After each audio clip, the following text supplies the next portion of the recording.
Presidente Epitácio, e você vai poder participar conosco também no YouTube. Amém, queridos? Quero compartilhar com você hoje a palavra de Deus em 2 Samuel, capítulo 13. Vamos começar lendo, melhor, capítulo de número 18. 2 Samuel 18, nós vamos ler o verso 33 do capítulo 18 de 2 Samuel. 2 Samuel, capítulo 18, verso de número 33, se você conseguir acompanhar na Bíblia. Nós vamos hoje caminhar nos capítulos 13 até o 18, dessa história de Davi e o seu filho Absalão. 2 Samuel 18, 33 diz assim: Então o rei, profundamente comovido, subiu à sala que estava por cima da porta e chorou. E andando dizia: Meu filho Absalão, meu filho Absalão, quem me dera que eu morrera por ti, Absalão, meu filho. Vou repetir o clamor do rei: Meu filho Absalão, meu filho Absalão, quem me dera que eu morrera por ti, Absalão, meu filho. Palavra de Deus para o povo de Deus. Você que está comigo nessa live, deixa o seu amém aí, bem forte. Queridos, uma das piores cenas que fazem parte da caminhada pastoral é ver um pai e uma mãe enterrando o seu filho ou a sua filha. Nós, pastores, que estamos constantemente em velórios, constantemente fazendo parte desta parte da vida do ser humano, ficamos chocados quando nos deparamos com um pai e uma mãe enterrando os seus filhos, enterrando sua filha, seu filho. É uma cena que dói o nosso coração. É uma cena que nos faz chorar, é uma cena que nos faz compadecer daquela família que perde o seu ente querido. É uma cena que quebranta o nosso coração, ou por que não dizer, destrói, despedaça o nosso coração. E talvez esse seja o maior medo da paternidade. O maior medo eu caracterizo da paternidade porque eu estou tendo a oportunidade de entrar nesse grupo agora.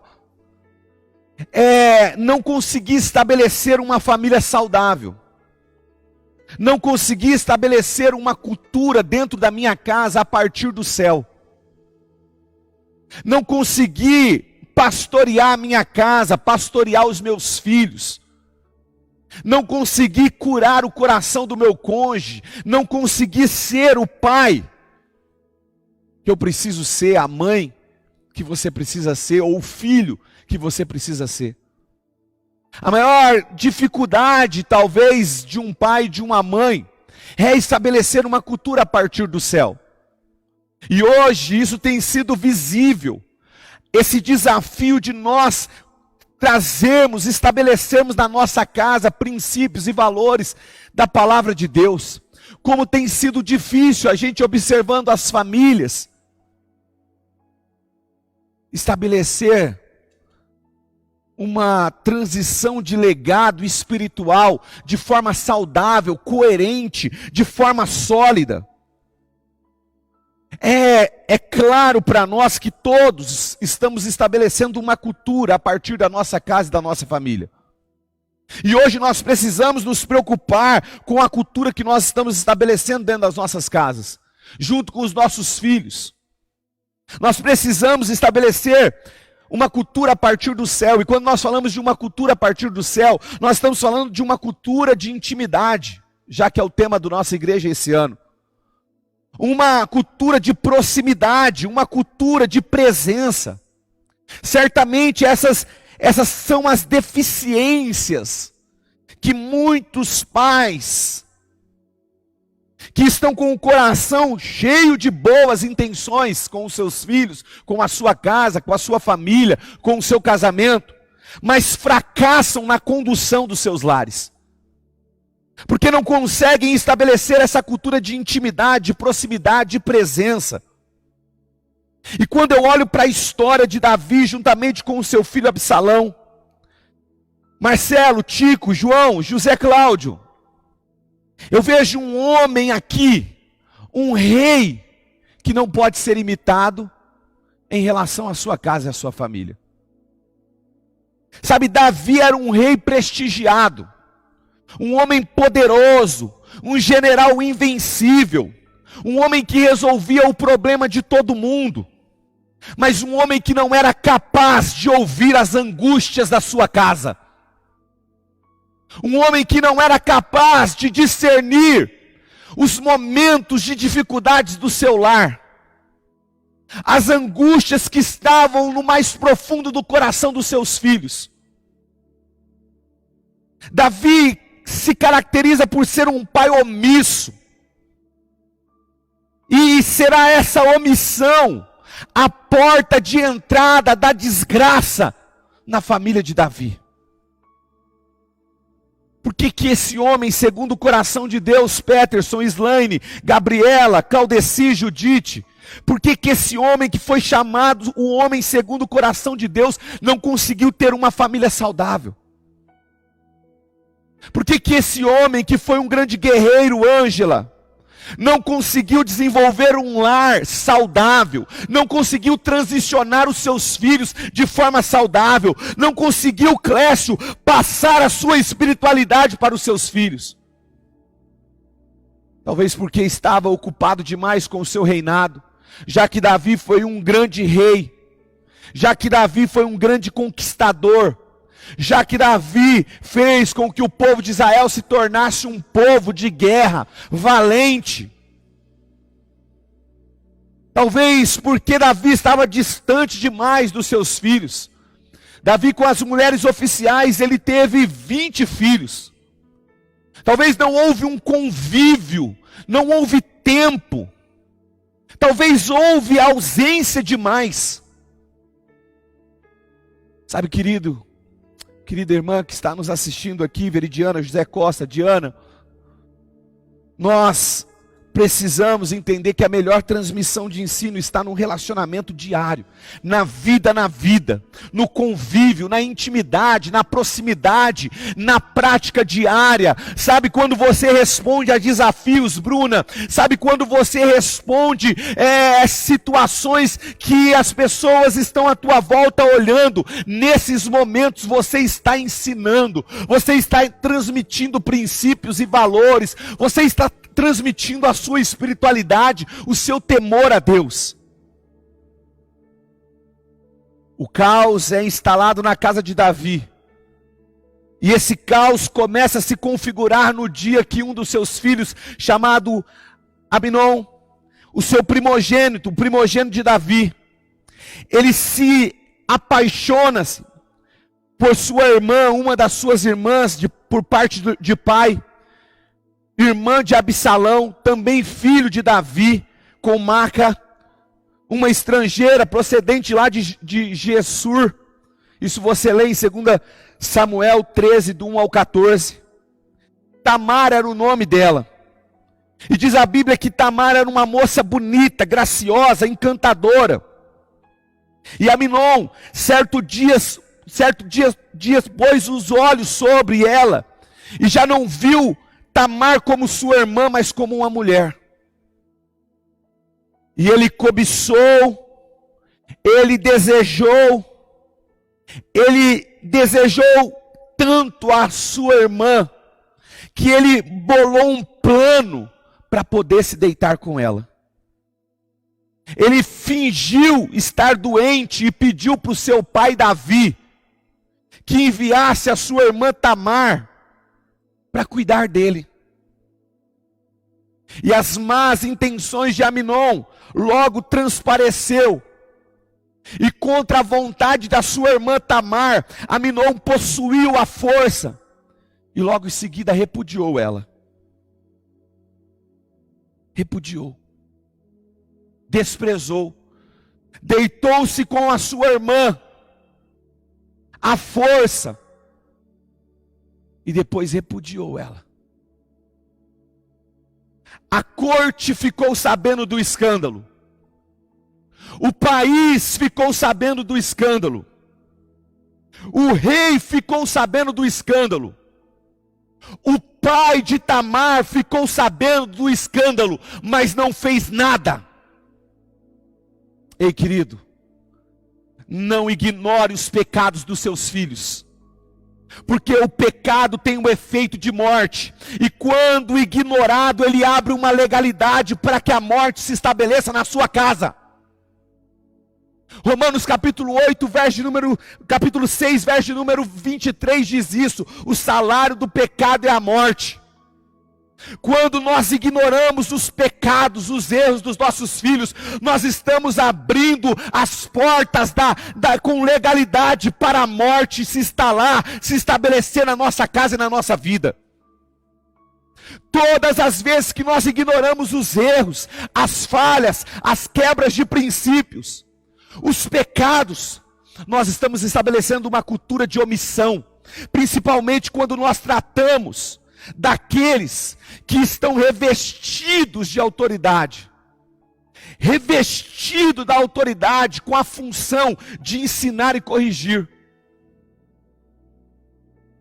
Preste atenção, querido. O ser humano ele tem uma tendência de se acostumar com a falsa cultura da inconsequência dos seus atos. Toda casa que não tem limites está estabelecendo uma mentira a respeito da vida. Está estabelecendo sobre a sua casa e sobre os seus filhos uma mentira de que a vida não tem consequência, de que a vida não tem limite. Mas se você, meu amado irmão, Débora, Cris, Veridiana, se você não estabelece limites dentro da sua casa, a vida mostrará para os teus filhos, para o teu cônjuge, seja para quem está envolvido com você no seio familiar, os limites, as consequências dos nossos atos. G, Lúcia, sabe, Davi ignorou o que Amnon havia feito com Tamar. Todo mundo sabia, todo mundo estava vendo o problema, todo mundo estava enxergando o caos se estabelecendo na vida da família de Davi, e Davi não fez nada. Davi se calou. Davi foi omisso na sua função de rei e na sua função de pai. Nós podemos atribuir aqui duas responsabilidades para Davi, porque segundo a lei que conduzia o povo de Deus, Amnon deveria ser morto, porque praticou isso com a sua irmã. A força praticou uma realidade que a sua irmã não desejava, não queria. Preste atenção, querido. Nós precisamos olhar para a nossa vida e perceber se nós não estamos sendo como Davi. Porque Davi ignorou o pecado do seu filho, do seu primogênito, aquele que deveria herdar o seu trono. Mas o seu irmão, Absalão, não. Absalão, filho de Davi, irmão de Tamar, não ignorou o que Amnon havia feito. Absalão, ele esperou que o seu pai fizesse alguma coisa. Ele esperou que o seu pai penalizasse o seu irmão. Mas Davi nada fez. E Absalão acolheu a sua irmã em sua casa por 2 anos. Você lê isso?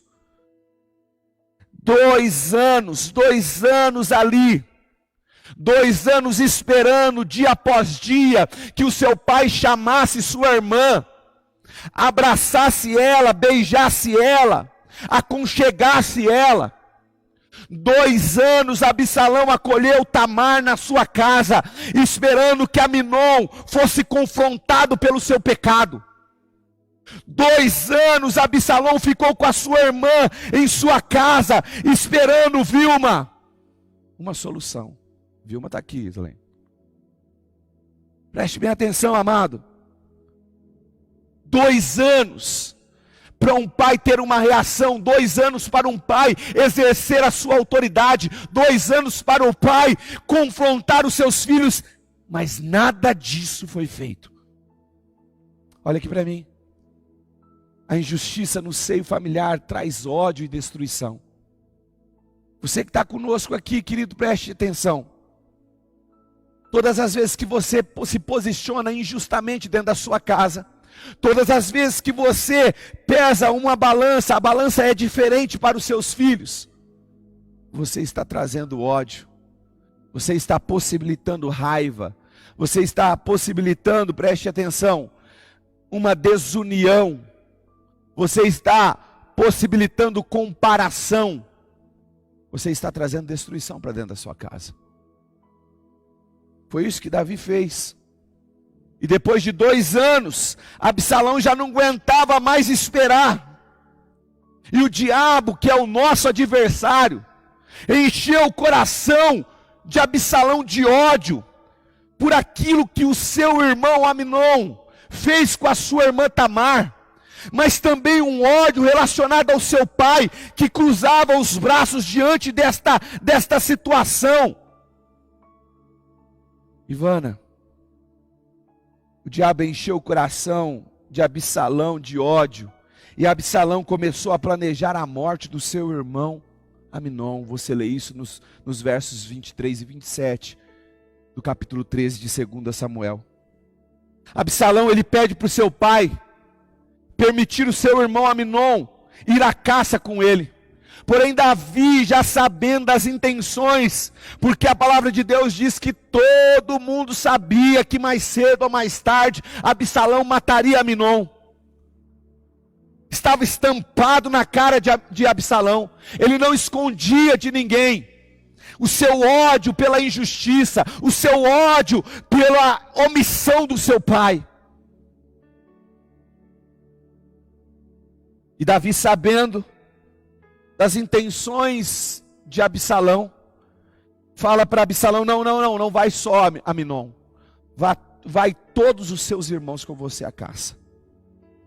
Talvez Davi, num pensamento, estando todos ali, Absalão não tirará a vida de Amnon. Os irmãos vão apaziguar. Não sei se você já viveu numa casa cheia de irmãos, se você tem vários irmãos, mas quando um irmão começa a brigar com o outro vai lá, o terceiro, e tenta apaziguar a situação. Quando não, entra na briga, né, defendendo o outro, mas a maioria das vezes vão torcer que vai apaziguar. Davi, talvez esperando que os seus filhos acalmassem o coração de Absalão, enviou todos eles.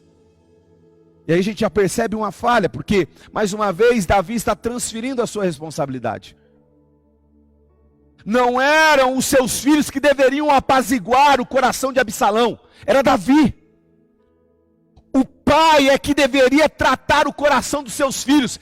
Ei pai, ei mãe, são vocês que precisam tratar o coração dos seus filhos. São vocês. Não é o pastor, não é o líder de célula, não é o discipulador. Eles fazem parte de um conjunto, Cleusa, Janique, Maria de Lourdes, que ajudam no tratamento, no discipulado dos seus filhos, mas a área principal está dentro do nosso lar. E é você, pai e mãe, que trata do coração dos seus filhos. É você que olha e percebe se os seus filhos têm ódio no coração. É você, pai, que percebe se a sua filha tem uma carência. É você que trata da vida dos seus filhos. É você que pastoreia, você é o primeiro pastor, a primeira pastora da sua casa. É você que tem a responsabilidade e a autoridade espiritual para cuidar e tratar do coração dos seus filhos. Davi não faz isso. Davi envia os seus irmãos. E Absalão já dá ordem para os seus servos que matassem Amnon quando ele tivesse tomado muita bebida, quando ele estivesse bêbado, para não oferecer nenhuma resistência. E isso acontece. Absalão mata o seu irmão Amnon, os seus irmãos saem desesperadamente correndo daquele ambiente e vão até Davi. E Absalão foge, indo morar na casa do seu avô, num reino vizinho, e por lá ele fica 3 anos. Absalão, depois de matar Andersílvia Pires, Depois de matar o seu irmão, ele fica 3 anos na casa do seu avô. Olha que interessante, 3 anos. Transferindo mais uma vez, Davi como pai, a responsabilidade para o avô, de cuidar de um assassino, de cuidar de um homem que se vingou do seu próprio irmão. 3 anos. E mais uma vez Davi não faz nada. Transfere a cura do coração do seu filho para a pessoa errada. Deixa eu te perguntar, você que está nessa live. Para quem você está transferindo a responsabilidade de administrar a alma dos seus filhos? Você aqui, casado, você que tem uma vida conjugal, quem tem a responsabilidade de administrar a alma do seu cônjuge? Você, homem, a quem você tem dado a responsabilidade de curar o coração da sua esposa? Porque é isso que aconteceu aqui. Um pai que precisava agir e não age, e Josiane, porque não age, Sônia, o caos se estabelece. Quando há uma legalidade, preste bem atenção, o inimigo entra. O inimigo não entra em lugares que não tem legalidade para que ele entre. Mas quando há uma legalidade, o inimigo entra. E foi isso que aconteceu na vida de Davi. Passado 3 anos, Joabe, assessor de Davi, percebe a saudade do rei pelo filho Absalão. E convence através de todo um trama, Fabiana. Convence Davi de mandar buscar Absalão. E quem vai buscar Absalão? Joabe.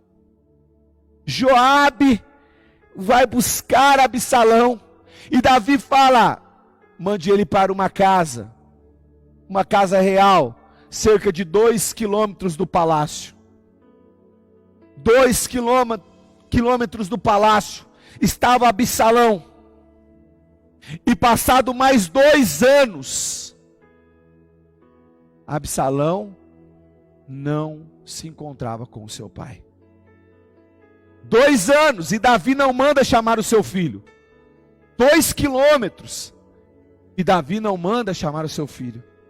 E depois desses 2 anos, Absalão já não aguenta mais. Manda chamar Joabe uma vez, manda chamar Joabe 2 vezes.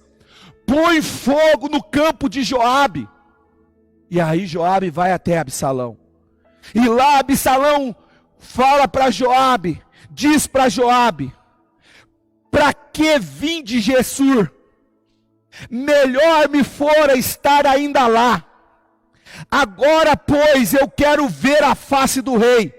Se há em mim, melhor dizendo, alguma culpa, que me mate.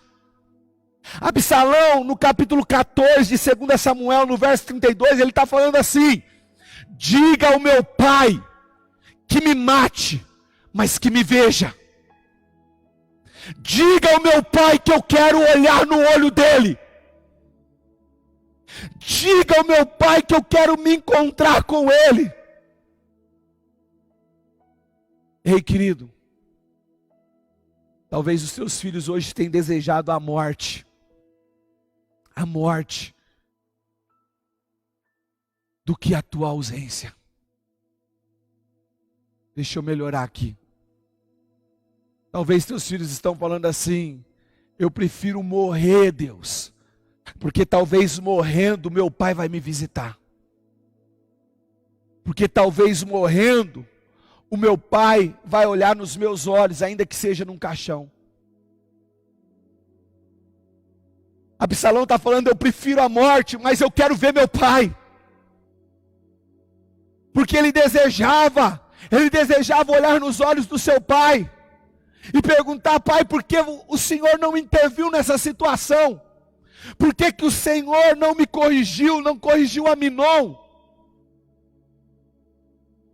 O rei concorda em ver o seu filho. Entretanto, nada acontece da maneira que Absalão esperava e de que todos esperavam.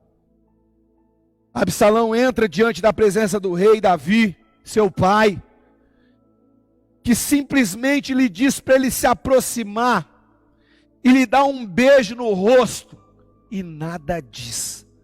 Verso 33 do capítulo 14 de 2 Samuel. Um estrupo, uma morte, ódio, amargura, crise, e Davi pensa que pode resolver com um beijo no rosto. Ei, meu amado irmão, minha amada irmã, o silêncio não resolve os problemas da sua família. Davi confrontava gigantes, mas não sabia confrontar os seus filhos olho a olho. Sabe, a omissão de Davi faz crescer o sentimento de orfandade, de injustiça, de ódio no coração de Absalão, que quando sai desse encontro, pastor Tiago Mariano, pastor Herbert Juncker, lá dos Estados Unidos, que bênção estar com você aqui na live. Preste minha atenção. Absalão ali com o coração cheio de ódio, de injustiça, se sentindo um órfão, agora planeja um golpe de estado contra o seu próprio pai, a ponto de ir à porta do palácio onde o povo esperava que o rei julgasse as suas causas. E Absalão ali dizia: não há justiça nessa terra, não há rei reinando, não há critérios pelos quais o povo venha a ser julgado. Se eu fosse o rei, eu lhes faria justiça. E Absalão, depois de ter conquistado o coração do povo, ele prepara uma revolta armada, e ele é declarado rei sobre Hebrom. Ele se aproxima de Jerusalém, e alguém avisa Davi, e Davi, aconselhado, ele resolve fugir com seus súditos, indo para o deserto. Porém ele deixa alguns homens de sua confiança para se infiltrarem na corte de Absalão e dar algum conselho desastroso para que em uma batalha os seus exércitos fossem destruídos. E assim acontece. O exército de Absalão é destruído. O exército de Absalão é destruído, e Absalão bate em retirada, fugindo por entre os bosques. E Davi havia dado uma ordem: faça qualquer coisa, mas poupe a vida de Absalão. Joabe, porém, que já não suportava mais aquela situação, ficou sabendo que Absalão, enquanto fugia, os seus cabelos longos ficaram presos nos arbustos, e ficando pendurado pela cabeça, Joabe foi lá e executou Absalão. Quando Davi é avisado, o rei, o pai, em 2 Samuel 18:33, o texto que nós iniciamos, ele diz: meu filho Absalão, meu filho Absalão, quem me dera morrera por ti, Absalão. Meu filho, o choro da omissão, o choro da culpa, o choro angustiado de um pai que não pôde trazer de volta o seu filho, o choro de um pai que foi omisso, o choro de um pai que se escondeu, que transferiu as suas responsabilidades. Não tem como resolver o que deveria ser resolvido. Não tem como fugir das consequências. Davi chora por um filho que agora já não está nos seus braços, que agora já não está diante dele. O que nós podemos aprender com essa história, queridos? Eu aprendo que o que salva a nossa família de tamanha maldição é a conversão do nosso coração para o coração dos nossos filhos, o coração do nosso cônjuge. Malaquias 4:6 diz: Ele converterá o coração dos pais aos filhos, e o coração dos filhos aos seus pais, para que eu não venha e fira a terra com maldição. Ei, meu amado irmão, você é o pastor da sua casa. Não transfira a responsabilidade de administrar a alma dos seus filhos para as pessoas que não têm a função e nem a autoridade espiritual que você tem. Permita o teu coração se voltar para as angústias de dentro da tua casa. Permita os teus olhos estarem abertos para os vazios do coração daqueles que estão ao seu redor.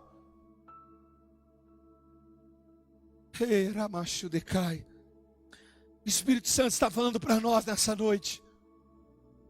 Nós precisamos tomar cuidado, porque a omissão gera um Absalão.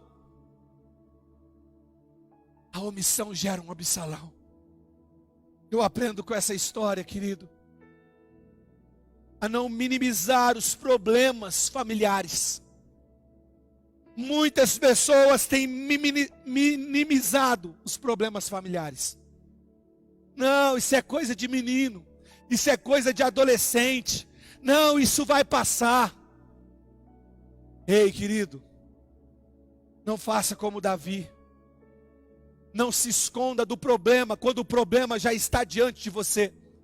Não se esconda do problema quando todo mundo já sabe do problema, inclusive o seu filho, a sua filha, inclusive o seu cônjuge, que clama para que você se posicione, que clama para você se posicionar como pai, como mãe, como sacerdote, como sacerdotisa na tua casa.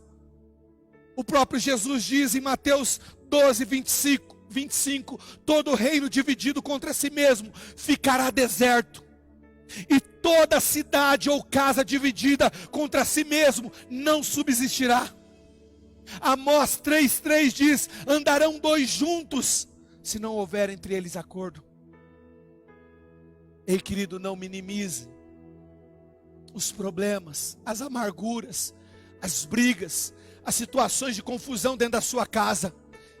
Preste bem atenção, Deus te dá autoridade e unção para tratar dos seus. E Ele deseja que você faça isso. Mas se você se permanecer em silêncio, o problema não irá fugir, não irá ser minimizado, o problema não irá desaparecer, você precisa enfrentar. Eu aprendo nessa história, finalizando, que eu preciso basear a minha família, fundamentar a minha família em princípios de justiça e verdade. Ei, tenha critérios na sua casa. Ei, ponha limites. Você pai, você mãe, foi chamado para estabelecer uma cultura, para lançar os fundamentos da sua casa.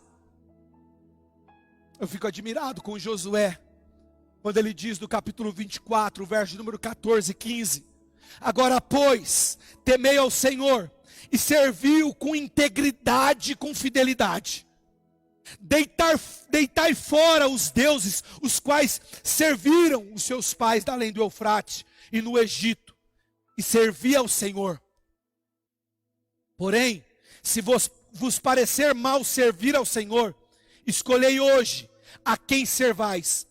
Se aos deuses a quem serviram os vossos pais da além do Eufrates, ou aos deuses dos amorreus, cuja terra que habitais. Eu e a minha casa serviremos ao Senhor.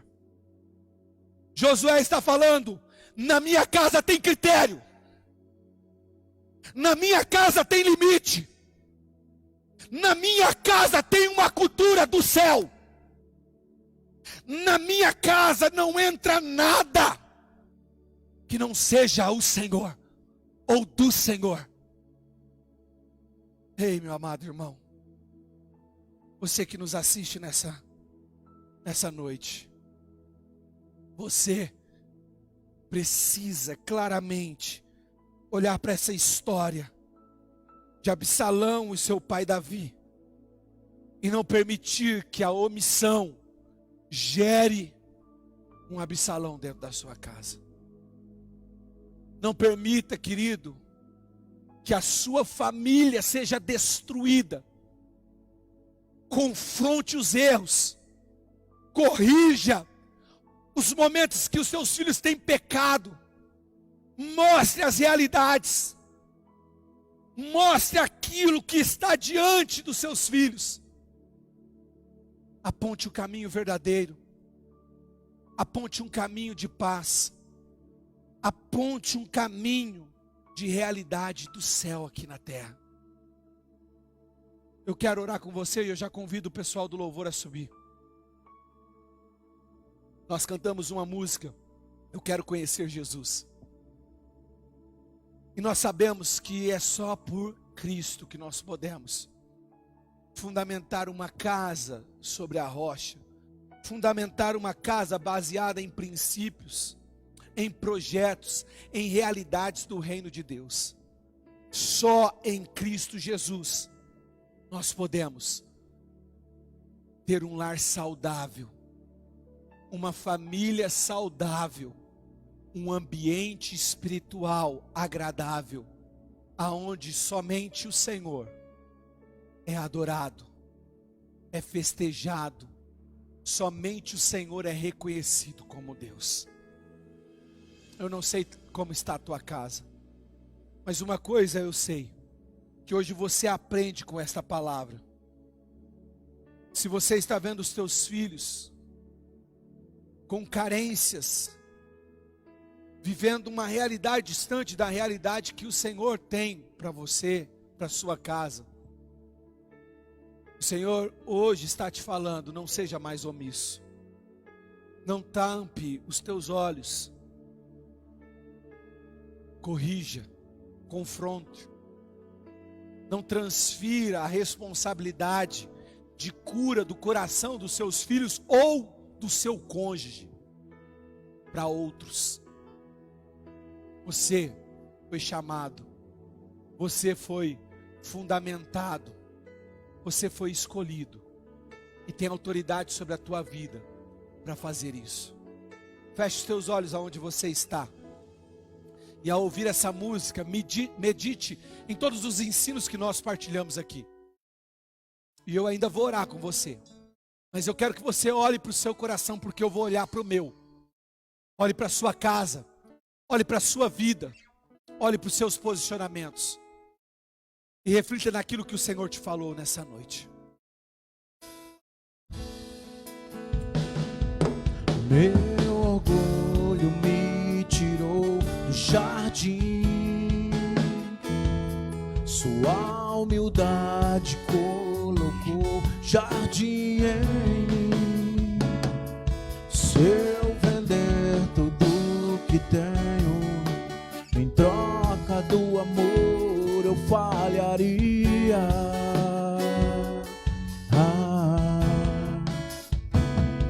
Pois o amor não se compra, nem se... O amor se ganha, de graça o recebe. Eu quero conhecer Jesus. Eu quero conhecer Jesus. Eu quero conhecer Jesus.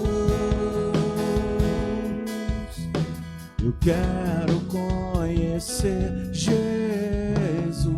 Queremos, Deus, conhecer, ó Pai, o Teu Filho Jesus Cristo. Porque conhecendo Ele, ó Pai, podemos, ó Pai, fundamentar, ó Pai, a nossa família. Podemos construir um lar abençoado. Podemos construir, ó Pai, ó Deus, uma casa inabalável. Senhor, leva-nos, ó Pai, a ter, ó Deus, uma atitude, um posicionamento, ó Pai, de paz. Ó Deus, um posicionamento de esposa, de marido, de filhos. Leva-nos, ó Pai, ó Deus, a tratar do coração da nossa casa. Que não haja, Senhor Deus, omissão. Que não haja transferência de responsabilidade. Mas que haja, Senhor Deus, ó Pai, fé. Haja autoridade. Haja, ó Deus, unção, ó Pai, sendo derramado sobre os pais, sobre os cônjuges, sobre os filhos. Pai, no nome de Jesus, revela, ó Pai, ó Deus, ao coração dos teus filhos, os princípios que precisam ser estabelecidos, ó Pai, em suas casas. Não permita, ó Pai, que o pecado dos filhos passem despercebido diante dos olhos dos pais. Não permita, ó Pai, que os vazios e as carências dos corações dos filhos passem, ó Pai, despercebidos aos olhos dos pais. Não permita, ó Pai, que o cônjuge, ó Pai, esteja cego, ó Pai, surdo, Senhor, para a aflição, ó Pai, do seu cônjuge. Não permita, Senhor. Faça, ó Pai, ó Deus, um canal da cura do Senhor, do estabelecimento de Cristo na nossa vida e na vida daqueles que estão ao nosso redor. Dai-nos, ó Pai, ó Deus, uma mente aberta, um coração aberto, para podermos formar, ó Pai, Cristo na vida dos nossos filhos. Formar, ó Deus, Cristo na vida dos nossos cônjuges, para que a nossa família seja um exemplo, ó Pai, de ambiente saudável e de uma espiritualidade firme e inabalável.